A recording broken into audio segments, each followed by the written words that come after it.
The movie begins as Cairo Sweet, an 18-year-old girl, narrates what it is to be an adult. She lives alone in her house because her parents, who are lawyers, are permanently abroad. She talks about how she finds an escape in writing and longs to be loved and not feel lonely. She mentions meeting a teacher who is also a writer. Cairo walks into class where Jonathan Miller, a literature teacher, is already in, even though the class won't start for another hour. She tells him that she lives in Lovell Hill, and he is very amazed. He gives her a list of books they will be going through in class, and she tells him she read them all, which amazes him even more. Soon, her friend Winnie joins them, and we learn that this is her second time attending this class. Her stomach growls, and she goes out with Cairo to get some food. After they left, Jonathan checked out the books Cairo brought to class. His friend and colleague Boris gets in and asks what he was reading. The book Jonathan was holding is an erotic fiction, and Boris took it before he started reading it out loud, his book from the library, but Beatrice mocks him. She gets a call from Amy, and Jonathan leaves to open some music as she gets angry over the phone. They share a drink as Jonathan starts reciting lines from a book called Under the Roofs of Paris, as he kisses her. As they started dancing and making out, Beatrice's phone rang, and she had to leave.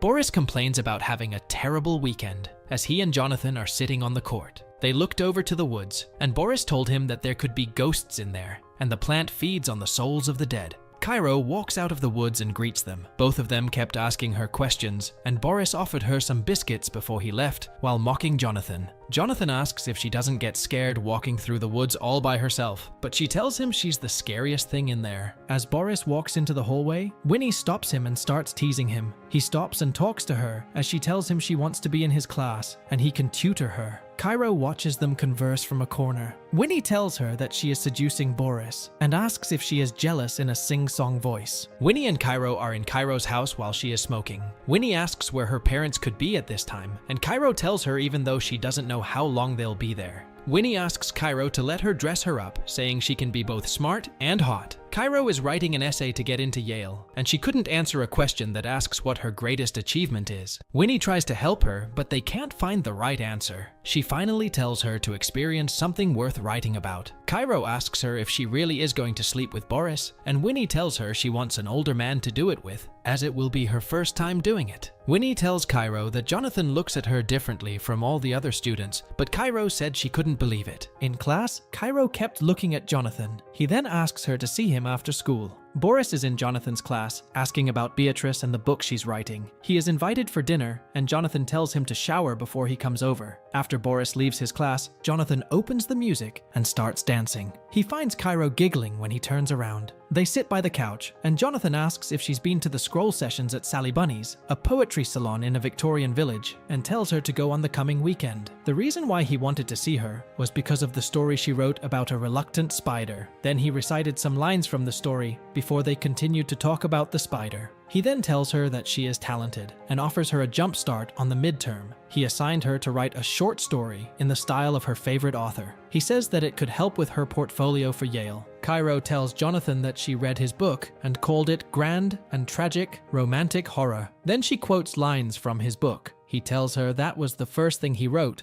and that he hasn't written anything recently since he got married and started teaching. But Cairo challenges him, saying he isn't inspired. Winnie joins them as they're talking. Boris, Jonathan, and Beatrice went out for dinner where Winnie was the waitress. Beatrice asks why their order is not served yet, and Winnie offers a drink on her. Boris and Winnie sneered at each other, and Winnie called Jonathan a boring teacher, to which Boris laughed. Jonathan tells Beatrice that she is Cairo's friend before they discuss about her. Beatrice tells Jonathan that he is better at teaching than writing, and that it isn't for him. They both tell him it's not because he can't write that he's not a writer, it's because he stopped writing and chose to be a teacher. Jonathan was offended. On Saturday, Cairo went to the poetry place Jonathan suggested, hoping to find him there. Soon Jonathan joins her. She asks if he knows all the people there, and if what they're doing is like group therapy. A man named Elliot starts reciting a play as they all listen. After the play was over, Jonathan and Cairo were outside, and he asked if she thought it was going to be bad, and she said yes while giggling. Boris and Jonathan are sitting in their usual place when Cairo brings them coffee. Boris offers her a biscuit he made, and she suggests that he sells them to raise money for his team and that she will help with Jonathan. In school, Jonathan gets a text from Beatrice suggesting that they go on a trip for the weekend. Cairo and Winnie went by Jonathan's class to find him hurrying to leave. He tells them about the trip with his wife. Cairo asks him for approval on the writer she chose for the midterm. They talked for a bit and he left. Winnie starts mocking Cairo for the way she talked to Jonathan while getting on his desk, and Boris walks in on them talking about it. He says he agrees with the biscuit baking idea and asks them both to help. Winnie stops him and asks for his number to make it easier and faster. After getting Boris's phone to call Cairo, she puts it in her chest and is about to leave, but Boris takes it back. Jonathan is waiting for Beatrice to finish up when he gets a call from Cairo on her phone. He happened to have her phone in his bag, and she called to ask him to drop it off at her place. By the time he gets there, it is raining, and he asks Cairo to come to his side, where the rain is pouring before they kiss. Cairo is in her house watching TV and reminiscing about what happened while Jonathan is sitting at home with Beatrice. Beatrice apologizes for canceling their vacation because of work. After receiving the midterm assignment from Cairo, he went outside and started reading it. What she wrote was an intimate story that was portrayed by them.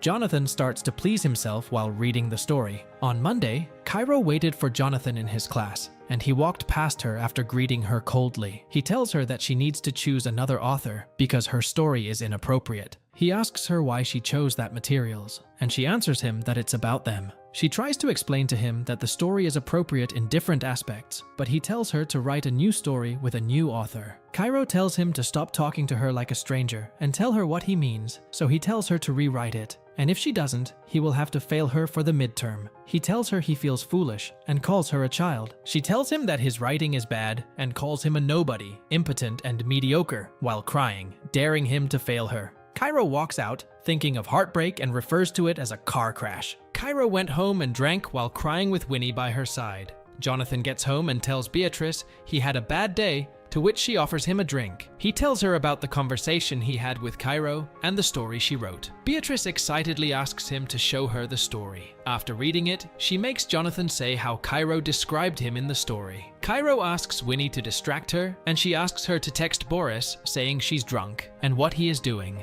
Jonathan keeps on reciting the lines from Cairo's story as Beatrice takes his hand and makes him touch her. They stopped making out when they saw Boris knocks and get in. Winnie tells Cairo that she wants to be liked by Boris and that she wants him to sleep with her. Cairo makes her tell Boris that she's with her and that they're doing what girls do when they're alone at night. Beatrice finds Boris smiling at his phone and asks who he is texting with, but he won't tell her. He replies to Winnie telling her to go to bed. Cairo gets angry and tells Winnie to take off her shirt as they are going to be making out for Boris. They got very close and started making out while Cairo took a picture and Winnie sent it to Boris. Earlier that day, Cairo had sent the story she wrote to the principal. Beatrice gets a call from there and gives it to Jonathan. Boris suddenly decides to leave, saying his goodbye to Beatrice. Jonathan learns that the principal got the story from Cairo and tells Beatrice about it, and that he thinks that Cairo did it. He says that if she can convince them that something's happened between them, he could lose his job. Beatrice asks if something happened between them as teenagers, which is very dangerous, and if he should know what he's doing. The next few days, Cairo didn't show up to school, and Winnie looked very sad. She asked Jonathan if he'd seen her, but he coldly says he didn't. Cairo and Jonathan are being questioned by the principal, Joyce. Cairo tells her that he gave her the midterm assignment in advance and that they used to meet before, during, and after class to talk about literature. She said that he was impressed that she knew who he was. Jonathan tells Joyce that Cairo is very talented and that he gave her mentorship as she is better than the curriculum. Jonathan claims that they know each other as is appropriate for a student and a teacher. He mentioned the time he went to her place to give her phone back and the vacation he and Beatrice were supposed to go on. He said that he didn't touch her, and that when she sent the story, he told her it was inappropriate for school. He realized that there was nothing he could say to defend his position. Boris asks Jonathan if he's in love with Cairo before he tells him that he can't identify the line, and that's why he crosses it. Then they into an argument, and Boris leaves. Jonathan confesses to Beatrice that he's suspended, but soon they get into a fight where it escalates and gets personal. Jonathan calls Beatrice an alcoholic, and she tells him he's boring, and that's why she drinks. That was only the beginning of their fight. Winnie goes to see Cairo and asks what she's doing to Jonathan. Cairo tells her that she's testifying against him in front of the school board because he underestimated her. Winnie tells her she will testify against her, but Cairo blackmails her with the evidence she has of her and Boris. Cairo tells her that this is her greatest achievement. The movie ends as Cairo stands on her bed, reading her essay about her and Jonathan, as we see Jonathan losing his job, Boris and Winnie walking past each other as strangers, and finally Cairo finding Jonathan and crying as she sees him in school. Even though she's hurt, she says that she believes what happened has shaped her into something new, a hero, a villain, and a writer. And with that, the movie ends.